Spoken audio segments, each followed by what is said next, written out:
Assalamualaikum warahmatullahi taala wabarakatuh.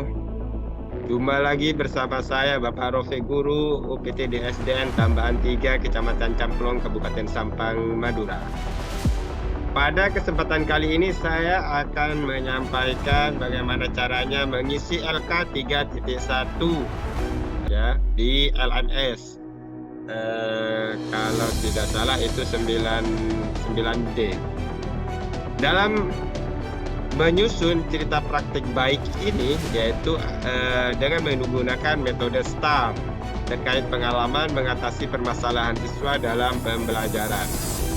Baik Bapak Ibu, di sini ada beberapa kolom yang harus kita isi. Yang pertama adalah lokasi, lingkup pendidikan, tujuan yang ingin dicapai.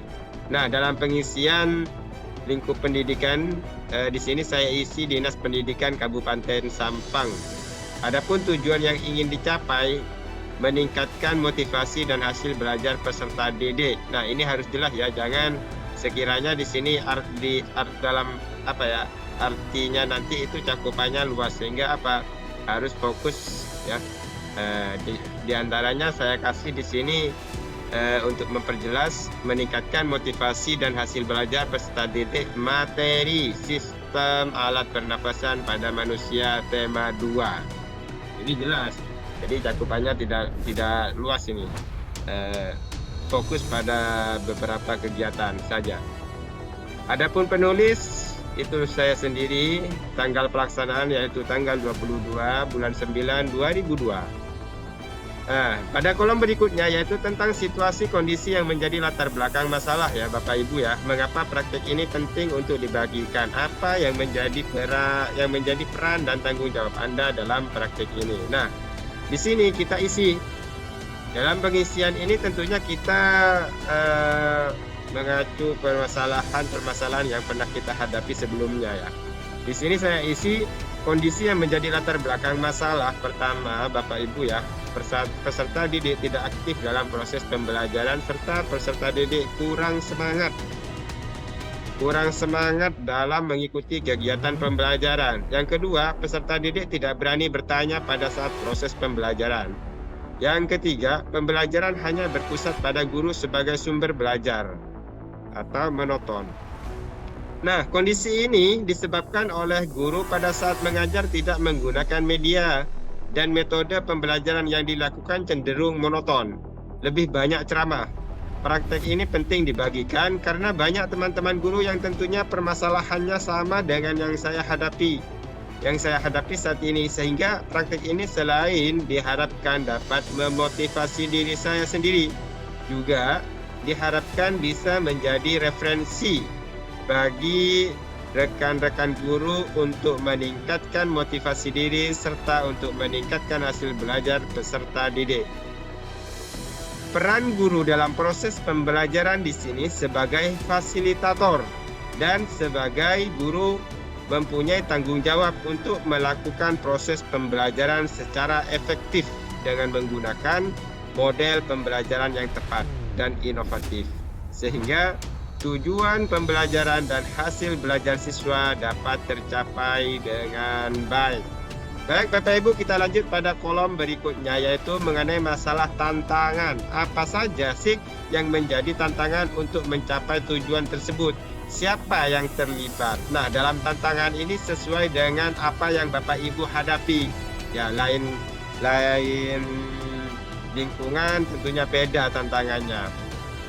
Di kota, di desa, di gunung itu tentunya tidak sama Bapak Ibu ya. Namun yang menjadi tantangan dalam kegiatan ini di antaranya pertama, guru mencari akar masalah dan masalah yang relevan serta solusi dengan berbagai tahapan dari mencari kajian literatur yang tepat dan wawancara dengan para ahli, kepala sekolah dan teman sejawat.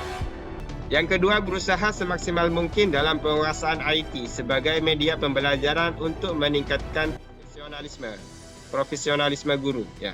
Ini tuntutan kita Bapak Ibu ya. Mau tidak mau kita harus bisa.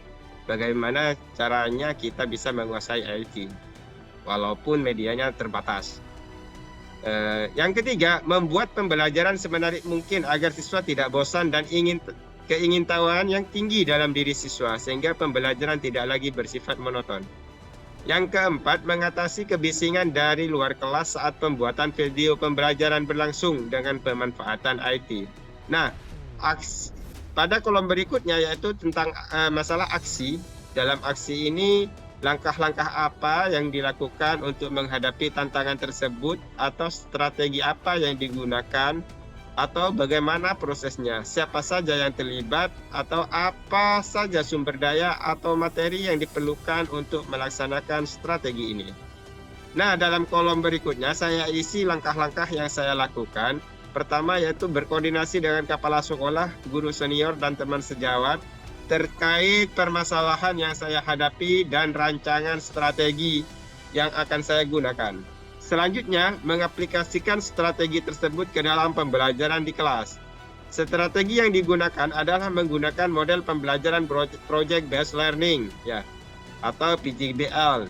Proses penerapan strategi adalah sebagai berikut. Pertama, membuat perangkat pembelajaran. Dan yang kedua, mendiskusikan perangkat tersebut dengan guru pamong, kepala sekolah, dan guru senior demi mendapat masukan dan penguatan serta penyempurnaan.